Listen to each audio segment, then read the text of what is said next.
결국에는 기업이 원하는 인재상이 돼야지 채용이 되는 건데 결국엔 핵심 역량에 대한 이해가 되게 중요한 시대인 것 같아요. 새로운 핵심 역량.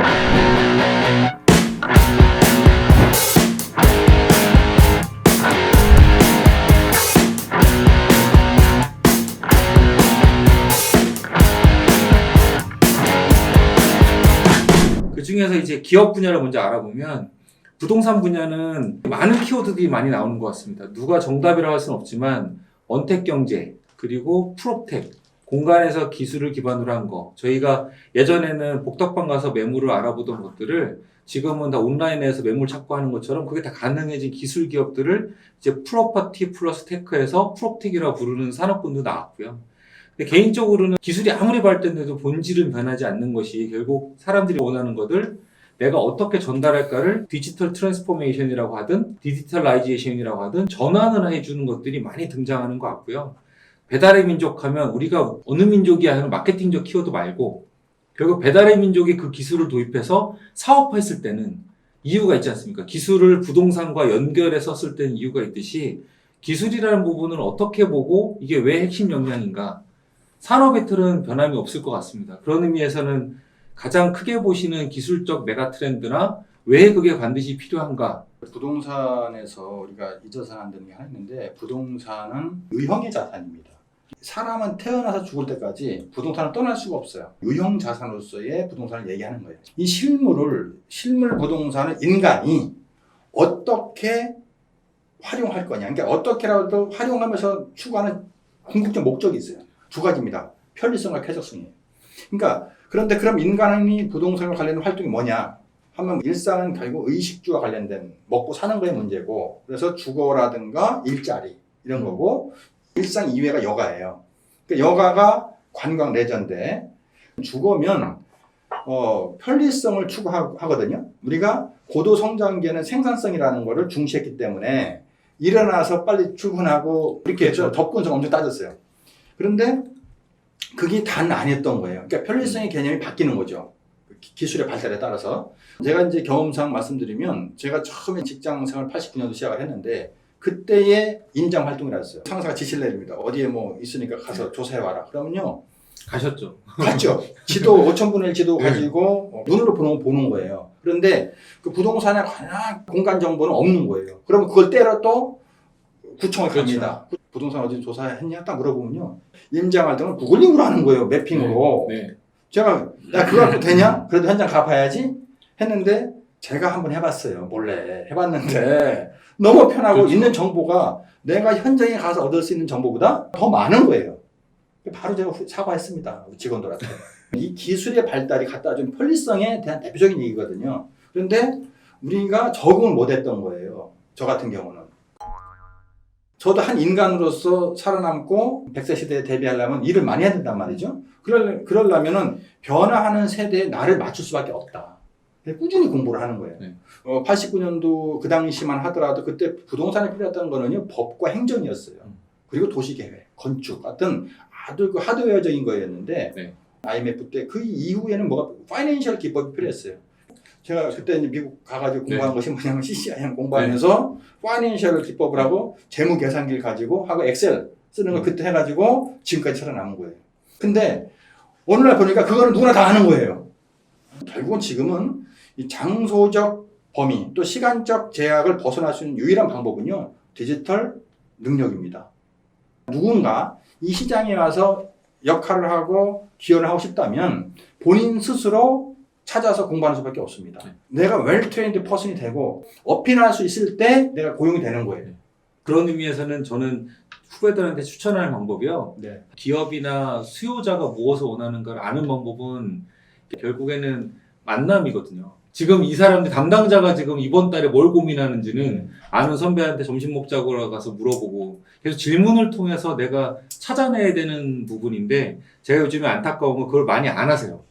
그게 구글에서 나온다고 생각하는 거예요. 질문이 찾아지고 나서는 방법론적인 거하고 사례 뭐 아니면 내가 제시할 수 있는 나의 솔루션은 구글을 통해서 완성할 수 있지만 실제 수요에 대한 부분은 결국 그 수요를 주는 사람한테 찾아내지 않으면 내가 물어서 찾아내지 않으면 잘 나오지 않더라. 말씀하시는 건 지금 언택으로 가니까 고립될까봐 그렇죠. 고립을 스스로 자처할 수도 있거든요. 네. 그러니까 언택과 택의 결합을 말씀하시는 거예요. 그렇죠. 적절한 결합. 네. 단적인 요거는 우스갯소리지만 이 언택 경제되고 코로나 코비드19 때 기업 면접을 진행을 하는데 오프라인을 불러서 면접을 진행할 때 이 마스크를 둘 다 쓰고 그러면 이제 소리가 좀 이렇게 떨어져 있으면 안 들리잖아요. 네. 그래서 면접을 진행함에도 안 들리니까 마스크를 한쪽은 벗자. 끝까지 그걸 거부해서 면접이 결렬된 사례들도 있대요. 네. 이 얘기는 제가 꼭 얘기하는 이유가 그러니까 마스크라는 부분이 사실은 되게 사람과 사람이 마주보고 있는 상황에서도 하나의 지금 그 장애물이 된 거잖아요. 사람이 소통하는 데 있어서 입을 가리고 관상을 가리고 얼굴의 모양과 내 제스처를 가리는 부분이 돼서 적극적으로 표현할 수 없는 상황을 만들면서 내가 전달을 해야 된다. 그게 전 디지털과 똑같거든요. 사람이 만나면 눈빛을 보고 제스처를 보고 손을 움직이면서 소통을 하고 수요를 파악하고 공감을 하는 부분을 언택 경제에서는 그 릴레이션십 생기려면 딱 봐서 2시간, 1시간 만에 사람을 사로잡을 수 있는 걸 이 소비 경제에서는 한 1년 동안 소통을 온라인에서 했어야 나 저 사람 알아. 원래부터 바뀌고 있었는데 이 코로나 때문에 굉장히 이제 굳어졌습니다. SNS로 인사평가하는 거. 미국 기업은 그렇게 하거든요. 네. 채용을 하기 전에 SNS 사진들을 쭉 다 보고 올렸던 글들을 보고 이 사람은 되게 과격하네. 우리 기업에서 어떤 직무는 맞지 않겠네. 걸러내서 현상 중에 하나는요. 저희 아들만이라도 SNS 계정이 가짜 계정, 진짜 계정이 따로 있습니다. 그래서 약간 그 다 윤리적인 거랑도 관련돼 있는 거예요. 나 자신의 자아와 아바타와 뭐 이런 것들이 생겨서 저는 제일 걱정은 그겁니다.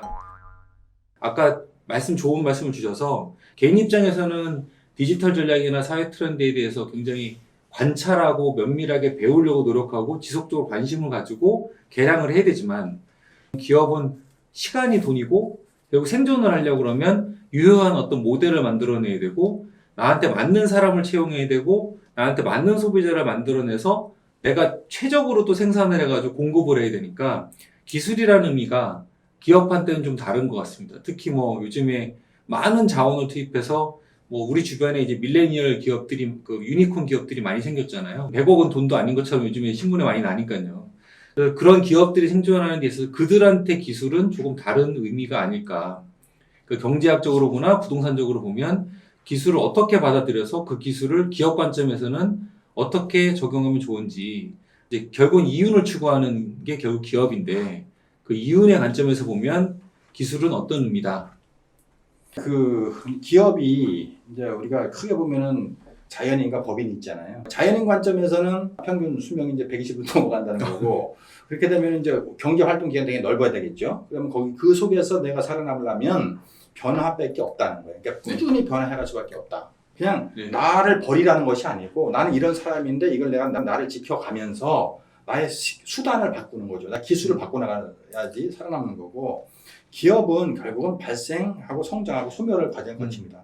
IMF 뭐 금융위기 또 코로나 있을 때마다 자 우리가 봐야 되는 게 뭐냐면요. 많은 기업이 사라집니다. 그러니까 IMF 때 사라진 기업 대표적으로 뭐 D그룹 아시지 않습니까? 근데 D그룹은 사라졌지만 D그룹에 속했던 사람들은 지금 잘 나가고 있습니다. 각 분야에서. 그건 뭐냐면 그 기업이 어떤 외부적 환경에 이런 충격에 의해서 변화될 정도로 충분한 유연성을 가지지 못했다는 거예요. 건전하지 못했다. 기업이 우리나라는 지금 100년 기업이 많지 않습니다. 지금 저희 회사는요 175년이 됐어요. 딜로이트 자체가. 175년이라는 기간 동안 많은 변화가 있었겠죠. 꾸준히 지금도 끊임없이 하는 것 중에 하나는 뭐냐면 혁신을 한다는 거예요. 그런데 175년 전에도 회계법인이고 지금도 회계법인이에요. 그런데 회계 환경이 변한 거죠. 그렇죠. 변화되면서 계속 꾸준히 발전해 오면서 지금까지 존속해 있고 저는 앞으로 100년 이상 갈 거라고 봅니다. 네, 이유는 하나입니다. 환경이 변하면 따라서 우리의 해야 할 일은 잃지 않고 꾸준히 같이 변해졌다는 거예요. 유니콘 기업 말씀하셨는데 그 유니콘 기업들이 유념해야 될 게 있어요. 유니콘 기업이 탄생을 한 겁니다. 얘가 성장을 하고 소멸하지 않고 계속 가는 기업. 그러니까 사실은 사회적 책무가 있는 거예요. 그렇죠. 앞으로 당신들이 이 사회에 많이 기여를 하면서 같이 가자는 게 붙어 있는 건데 요즘에 기업가 정신이라는 것이 많이 사라졌어요.